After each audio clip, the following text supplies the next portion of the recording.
Et on enchaîne à présent avec Enjeu patrimoine, où nous allons tenter de comprendre ensemble le dispositif LMNP, loueur meublé non professionnel.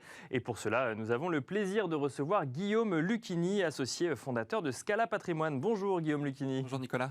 Alors, c'est pas simple cette question du LMNP.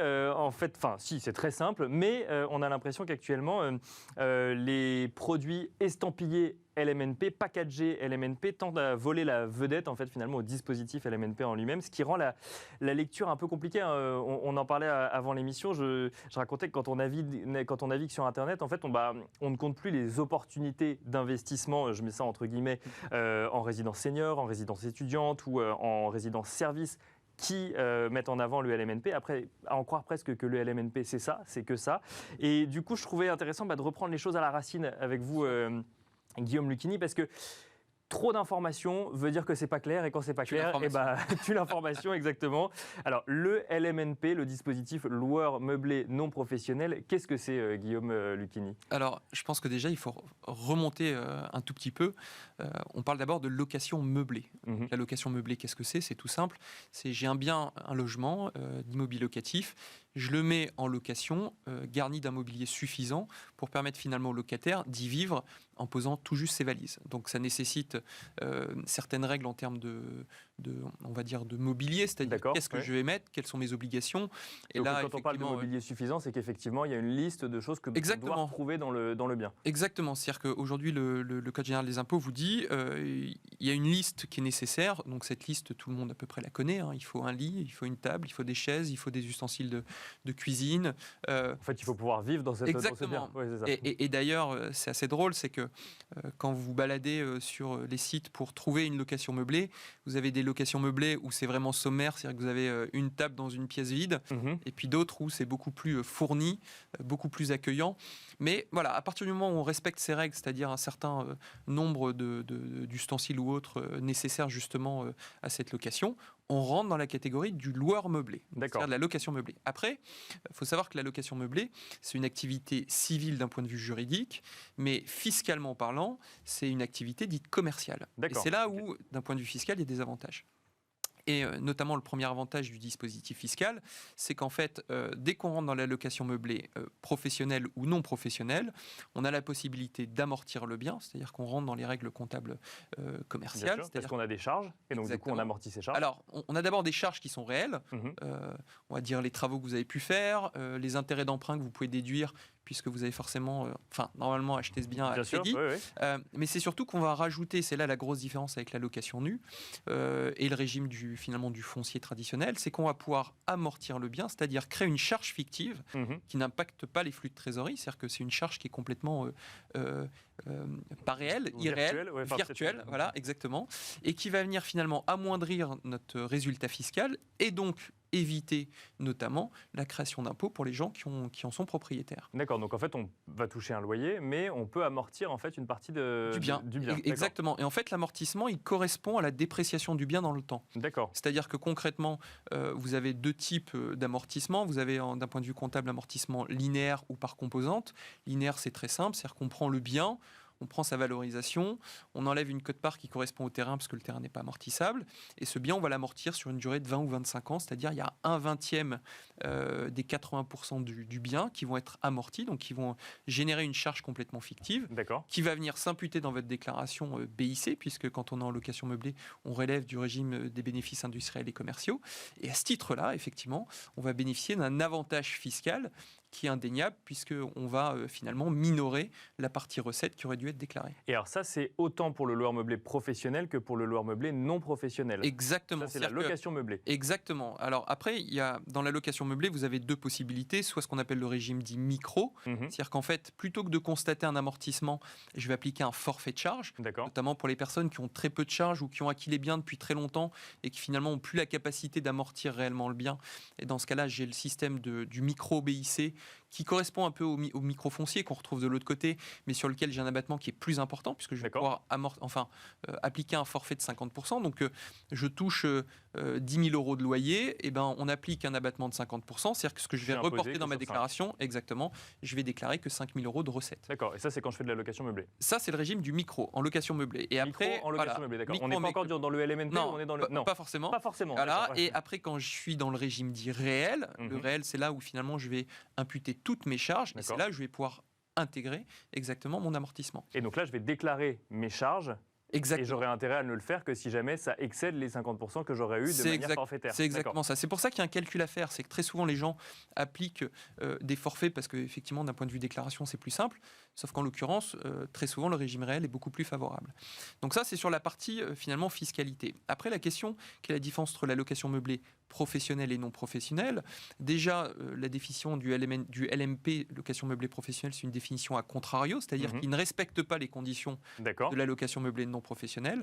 Et la location meublée professionnelle, pour bénéficier de ce statut fiscal, il faut avoir des revenus qui n'excèdent pas 23 000 euros hors taxes chaque année. Ça, c'est pour le LMNP. Voilà, 23 000 euros. Et qu'en plus, ces 23 000 euros représentent moins de 50% des revenus tirés de mon activité professionnelle. Donc, on a quand même les deux conditions. Ce qui est en l'occurrence très souvent réalisé. Vous prenez l'exemple d'un foyer fiscal où les personnes travaillent, ils bénéficient de revenus conséquents. Donc, très souvent, la location meublée est bien inférieur aux revenus tirés de l'activité professionnelle. C'est un revenu complémentaire. Exactement. Et puis, très souvent, c'est inférieur à 23 000 euros. Alors ça, c'est pour le cadre fiscal, mais également réglementaire. Maintenant, dans les faits, on voit que c'est très souvent en résidence senior, résidence service ou autre. Du coup, ça veut dire qu'on peut le faire en direct ou via ces systèmes packagés. Concrètement, le LMNP, quelle est votre vision un peu de conseiller en gestion de patrimoine sur ce sujet? Déjà, il y a un point qui est quand même important d'un point de vue fiscal.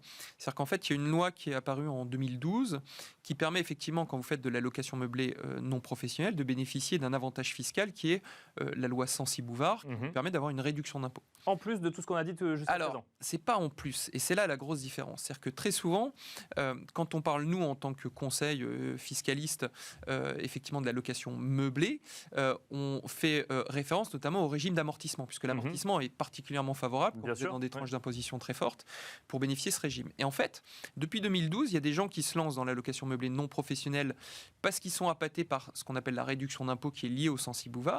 Mais il faut savoir qu'à partir du moment où vous prenez une offre packagée, c'est-à-dire un bien qui est neuf, qui est dans une résidence-service, très souvent à destination d'étudiants ou de personnes âgées, dépendantes ou pas, parce que ça peut être du senior ou du médicalisé. À partir du moment où vous faites ce type d'opération parce que on vous a fait miroiter effectivement une réduction d'impôt qui est réelle, qui va s'appliquer finalement sur le montant de votre investissement. Donc c'est un peu un parallèle avec le cellier, le Pinel qu'on a connu ou qu'on connaît encore. C'est que concrètement, sur le montant de votre investissement, vous allez bénéficier d'une réduction d'impôt qui va s'échelonner sur une durée de 9 ans à hauteur de 11% du bien. En fait, il faut savoir qu'à partir du moment où vous cochez cette case d'un point de vue fiscal, vous ne bénéficiez plus de l'amortissement.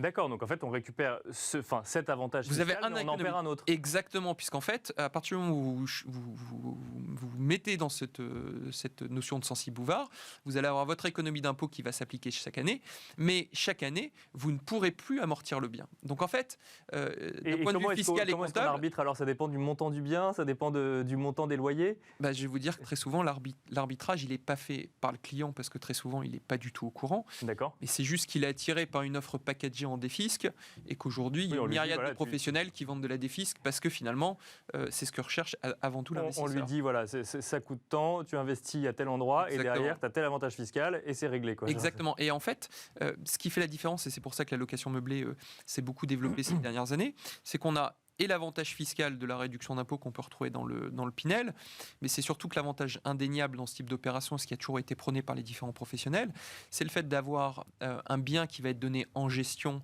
à un professionnel, que ce soit un professionnel spécialisé.